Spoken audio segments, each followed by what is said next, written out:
Hi guys, कैसे हो आप सब। तो शादी के बाद मेरा पहला व्रत सावित्री व्रत है। तो होते हैं रेडी और सुनाते हैं कहानी।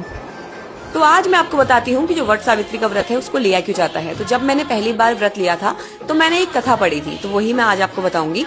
तो क्या हुआ था ना, एक राजा थे, उनकी कोई संतान नहीं हो रही थी, तो भगवान ने उनको एक बेटी दी। लेकिन उस बेटी का मतलब ऐसा था कि जब उसकी शादी होगी तो 1 साल के बाद जो उसका पति है वो मर जाएगा। लेकिन राजा को ये चीज पता थी, बट उन्हें पुत्री की तो प्राप्ति हो ही गई थी। जब उनकी बेटी बड़ी हुई उसके बाद जब उसके लिए वो वर ढूंढने गए तो उस टाइम पे नारद जी आए। नारद जी ने उनको याद दिलाया कि ऐसा ऐसा होने वाला है। तो फिर उन्होंने अपनी बेटी को ही सौंपा कि अपने लिए खुद वर ढूंढ लो। तो राजकुमारी एक दिन जंगल में गई और वहां उनको सत्यवान नाम का एक लकड़हारा मिला, जो कि उन्हें ना बहुत अच्छा लगा। तो उन्होंने दोनों ने शादी कर ली। उसके बाद 1 साल तक तो दोनों बहुत अच्छे से रहे। जब 1 साल कंप्लीट होने वाला था तो उनको याद आया कि यार, वरदान के अनुसार तो 1 साल बाद उनके पति की मृत्यु हो जाएगी, लेकिन वो तो बहुत पतिव्रता थी। फिर उन्होंने महादेव की पूजा अर्चना करी, पूजा आराधना करी, और फिर उसके बाद उन्होंने वट सावित्री की भी पूजा की थी। वट वृक्ष की पूजा की थी।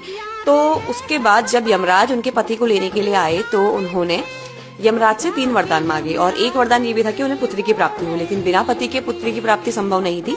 तो यमराज जी ने इसलिए उनके जो पति हैं उनके प्राणों को वापस कर दिया था, और तब से ही वट सावित्री का व्रत मनाया जाता है। और सभी सुहागन महिलाएं इस व्रत को लेती हैं ताकि उनके पति की आयु भी सत्यवान की तरह लंबी हो जाए।